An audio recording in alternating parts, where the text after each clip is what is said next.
સિંચાઈ વિભાગની ઘોર બેદરકારી સામે આવી, જ્યાં કરોડોના ભ્રષ્ટાચાર વચ્ચે કેનાલના કામો માત્ર કાગળ પર જ હોવાના આક્ષેપ થઈ રહ્યા છે। મહેમદાવાદના સૌથી મોટા ડાંગર ઉત્પાદક સિંહુજ ગામમાંથી પસાર થતી કેનાલ બન્યાને 40 વર્ષ થયા, છતાં આજ સુધી ખેડૂતોને પાણીનું એક ટીપું પણ મળ્યું નથી। સમારકામ અને સાફ સફાઈના નામે કાગળ પર જ રૂપિયા ઉપડી ગયા છે, જ્યારે જમીન પર 7 કિલોમીટર લાંબી કેનાલ જંગલમાં ફેરવાઈ ગઈ છે। समस्या तो अमारी एक ज है कि वर्षों पहला लगभग 40 वर्ष पहला केनाल बनेली है।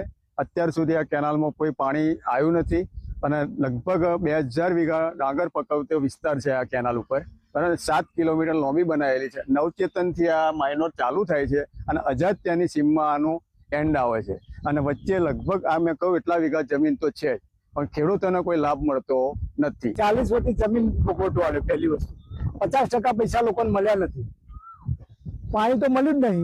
વત્તા 10-12 તલાવ છે મોટો મોટો, એ મત્સ્ય ઉદ્યોગ પંચાયતે આ લીધો છે, તો અમારે પાણી કઈ લેવું?